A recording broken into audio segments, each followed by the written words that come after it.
മക്കളില്ലാത്ത ഒരുപാട് സഹോദരിമാരുണ്ടാകും, ഒരുപാട് സഹോദരന്മാരുണ്ടാകും. ഞാൻ പറയട്ടെ, എന്നോടൊരു സഹോദരൻ പറഞ്ഞത് 18 വർഷമായിട്ട് കല്യാണം കഴിഞ്ഞിട്ട് മക്കളില്ല. എന്തൊരു വിഷമമായിരിക്കും. 18 വർഷമായി ഇന്നേ വരെ ഒരു കുഞ്ഞിക്കാല് കാണാൻ എനിക്ക് പറ്റിയിട്ടില്ല. ദുആ ചെയ്യണം. 25 വർഷമായി എനിക്കൊരു കുഞ്ഞിക്കാല് കാണാനുള്ള ഭാഗ്യമില്ല. ദുആ ചെയ്യണമെന്ന് എത്രയെത്ര ആളുകൾ പറയുമ്പോ ലാ തഖ്നതു മിർ റഹ്മത്തില്ലാഹ്, അല്ലാഹുവിന്റെ റഹ്മത്തിൽ നിന്ന് നിങ്ങൾ നിരാശരാവേണ്ട. കല്യാണം കഴിഞ്ഞ് തുടക്ക സമയങ്ങളിൽ എനിക്കിപ്പോഴൊന്നും കുട്ടി വേണ്ട, 2 വർഷം കഴിയട്ടെ എന്ന് നിങ്ങൾ അമാന്തിച്ച് നിൽക്കാറുണ്ടല്ലോ, പിന്തിപ്പിച്ച് നിൽക്കാറുണ്ടല്ലോ. ഇപ്പോഴൊന്നും എനിക്ക് കുട്ടി വേണ്ട, 2 വർഷം കഴിയട്ടെ എന്ന് ചെറുപ്പക്കാർ അവരുടെ മധുവിധ തീരുന്നതിന് വരെ കാത്തിരിക്കാറുണ്ടല്ലോ. അത് ശരിയല്ല. അള്ളാഹു നൽകുന്നതിനെ തടഞ്ഞുന്നത് ഒരിക്കലും അള്ളാഹു പൊരുത്തപ്പെടുന്ന വിഷയമല്ല. നിങ്ങൾക്ക് തോന്നുമ്പോൾ കുട്ടിയുണ്ടാകുമെന്ന് നിങ്ങൾക്ക് തോന്നുന്നുണ്ടോ? നിങ്ങൾ ആഗ്രഹിക്കുമ്പോൾ നിങ്ങൾക്ക് കുട്ടി ലഭിക്കുമെന്ന് ആരാണ് പറഞ്ഞത്? ആരാ പറഞ്ഞത്? നിങ്ങൾ ആഗ്രഹിക്കുമ്പോൾ നിങ്ങൾക്ക് കുട്ടി ലഭിക്കുമെന്ന്? 25 വർഷമായി ഉസ്താദുമാരെ കാണുന്നു, ഡോക്ടർമാരെ കാണുന്നു, സ്വതക്ക ചെയ്യുന്നു, സംഭാവന ചെയ്യുന്നു, കുട്ടിയില്ലാത്ത ആയിരക്കണക്കിന് ആളുകളുണ്ട്. എന്റെ കുഴപ്പം അള്ളാഹു ഒരു പക്ഷെ കൊടുക്കാൻ ഉദ്ദേശിച്ചിട്ടില്ലായിരിക്കാം. എന്നാൽ ചെറുപ്പക്കാരാ, കല്യാണത്തിന്റെ മധുവിധുമായി തേനൂറുന്ന സമയങ്ങളിൽ ഭാര്യയും ഭർത്താവുമായിട്ടൊരു സംസാരമുണ്ട്, ഒരു സംഭാഷണമുണ്ട്. ഇപ്പോഴൊന്നും എനിക്ക് കുട്ടി വേണ്ട, കുറച്ച് കഴിയട്ടെ എന്ന് ഒരുപക്ഷെ അള്ളാഹു നിങ്ങൾക്ക് നൽകാനിരിക്കുന്ന കുട്ടിയെ നിങ്ങളുടെ ആ തീരുമാനം കാരണം നിങ്ങൾ മാറ്റിവെച്ചാൽ ഒരുപക്ഷെ ജീവിതാവസാനം വരെ നിങ്ങൾക്ക് കുട്ടി ലഭിച്ചെന്ന് വരില്ല. അല്ലാതെ ഇപ്പോൾ കുട്ടിയൊന്നും വേണ്ട എന്ന വിശ്വാസത്തോടെ ആഗ്രഹത്തോടെ നിങ്ങൾ ശാരീരിക ബന്ധത്തിലേർപ്പെടുകയും അതിൽ നിന്ന് നിങ്ങൾക്കൊരു കുട്ടിയുണ്ടായാൽ ഭാര്യയുടെ താല്പര്യം എനിക്ക് കുട്ടി വേണ്ട എന്നാണ്, ഭർത്താവിന്റെ താല്പര്യം എനിക്ക് കുട്ടി വേണ്ട എന്നാണ്. അങ്ങനെ ശാരീരികമായി ബന്ധപ്പെടുമ്പോഴാണ് അതിൽ നിന്ന് കുട്ടിയുണ്ടായത്.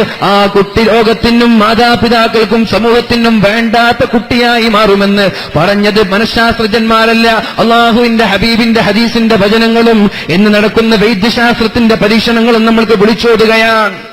കുട്ടി വേണ്ട, കുട്ടി വേണ്ട എന്ന് പറഞ്ഞിട്ട് പിന്തിപ്പിക്കുക. അതിനിടയിൽ അറിയാതെ കുട്ടി ഉണ്ടാവുക, ഭാര്യയ്ക്ക് വിഷമായി, ഭർത്താവിന് വിഷമായി. ഈ കുട്ടി അന്ന് മുതൽ നിനക്ക് വേണ്ടാത്ത കുട്ടിയായിട്ടാ വളരാ. ഇങ്ങനത്തെ കുട്ടികളുണ്ടാകും. അവർ മന്ദബുദ്ധികളായിട്ടാ വളരാ. അവർക്ക് ബുദ്ധിയിൽ വൈകല്യം ഉണ്ടാകും, സ്വഭാവത്തിൽ വൈകല്യം ഉണ്ടാകും. ഇതൊക്കെ എങ്ങനെ പറയാ? ഒരുപാട് പരീക്ഷണങ്ങൾ നടത്തിയിട്ട് ഇതൊക്കെ പഠിച്ച് പറയാ. വെറുതെ പറയുന്ന വിഷയമല്ല ഇത്. നമ്മൾ ഭാര്യ പ്രസവിക്കുന്നതിന് മുമ്പേ നമ്മൾ ഒരു പ്രസവം നമ്മുടെ മനസ്സിൽ കൊണ്ടു നടക്കണമെന്നാണ്. വിഷ്വൽ, ഓഡിറ്ററി, ഇങ്ങനെ 2-3 കാര്യങ്ങൾ പറയുന്നുണ്ട്.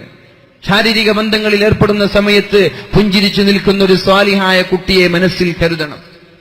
അതൊന്നാമത്തെ പ്രസവമാണ്. ഇങ്ങനെ കരുതിയാൽ നമ്മൾക്ക് നല്ല സ്വാലിഹീങ്ങളായ കുട്ടികൾ ഉണ്ടാകുമെന്ന്.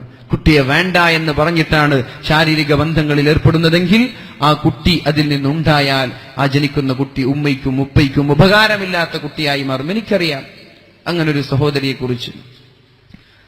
കുട്ടിണ്ടായി, വേണ്ടാന്ന് വെച്ചതാണ്, കുട്ടിണ്ടായി, കരഞ്ഞു കരഞ്ഞു കരഞ്ഞു 8 മാസം 9 മാസം പൂർത്തിയാക്കി. ആ കുട്ടിക്ക് ഏകദേശം ഒരു 10 വയസ്സാണ്. കുട്ടിക്ക് മന്ദബുദ്ധിയാണ്.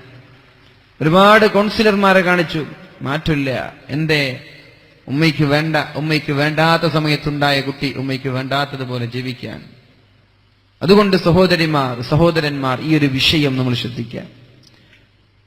ശാരീരികമായിട്ടുള്ള ബന്ധങ്ങളിൽ ഏർപ്പെടുന്ന സമയത്ത് ഈ ഒരു ദിക്റും കൂടി പഠിച്ചു വെക്കുക. കല്യാണം കഴിക്കുമ്പോൾ ചെറുപ്പക്കാരെ വിളിക്കും, ഫാമിലി ഫ്രണ്ട്സ് പ്രത്യേകിച്ചിട്ട്, പിന്നെ ചെല്ലേണ്ട ദിക്ർ എന്താണ്, ആ ചെല്ലേണ്ട ദിക്ർ എന്താണ്, എന്താണ് ആ ദിക്ർ എന്ന് ചോദിക്കും.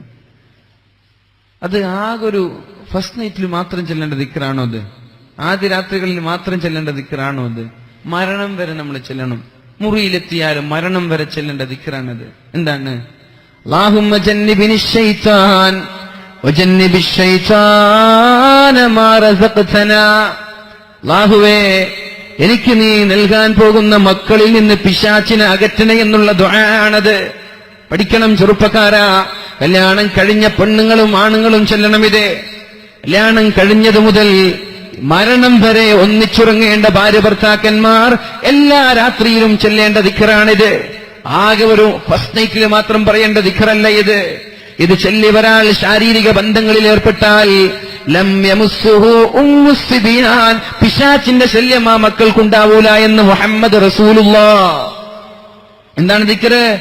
അല്ലാഹുമ്മ ജന്നിബിനി ശൈത്താൻ, അല്ലാഹുവേ പിശാചിനെ നീ എന്നിൽ നിന്ന് അകറ്റണേ. അല്ലാഹുവേ എനിക്ക് നൽകാൻ പോകുന്ന മക്കളിൽ നിന്നും പിശാചിനെ അകറ്റണേ അല്ലാഹ്. എല്ലാരും ചൊല്ലണം ഇതിക്കർ, എല്ലാ രാത്രികളിലും ചൊല്ലണം. വുളൂ ചെയ്തുകൊണ്ട് പല്ല് തേച്ചുകൊണ്ട് മുറിയിലേക്ക് വരണം. പല്ല് തേക്കണം. മുറിയിലേക്ക് വരുമ്പോ ഇന്നലെ ചെന്ന മത്തിക്കറിയുമായിട്ട് റൂമിലേക്ക് വരല്ലേ. പ്രത്യേകിച്ച് കല്യാണം കഴിഞ്ഞ ദമ്പതിമാർ, നിങ്ങളുടെ ഇടയിലുള്ള ഇണക്കം വർദ്ധിക്കണം, സ്നേഹം വർദ്ധിക്കണം. അതിനൊരു ഉപകരണമാണ് സുഗന്ധമെന്നുള്ളത്. സുഗന്ധം ഭൂഷണം. ഉറങ്ങുന്ന ബെഡ്റൂമിൽ സുഗന്ധമുണ്ടാവണം. വീടിന്റെ ബെഡിന്റെ വിരിപ്പിൽ സുഗന്ധമുണ്ടാവണം. തലയണയിൽ സുഗന്ധം ഭൂഷണം. ആകെ ഒരു കല്യാണമെന്ന് കേൾക്കുമ്പോഴേക്കും കുളിച്ച് അണിഞ്ഞ് ചമഞ്ഞൊരുങ്ങി സുഗന്ധം പൂശി പുറത്തിറങ്ങുന്ന പെണ്ണെ, അല്ലാഹുവിന് ഇഷ്ടമില്ലാത്ത വിഷയമാണത്.